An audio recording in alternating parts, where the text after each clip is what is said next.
Welcome to TDNZ Motors.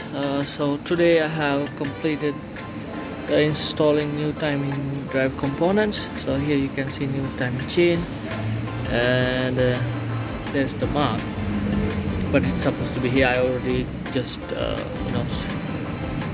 make sure everything alright. So I did the spin, the crank. So you can see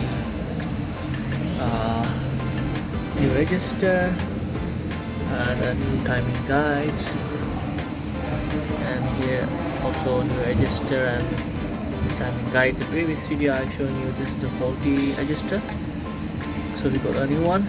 So I need to make sure everything is perfect and line up. And new chain. This is a V6 engine, so you quite need a special tool to install timing guide component. So I'll come to you guys with a new video once I complete this job, and then see you the next time.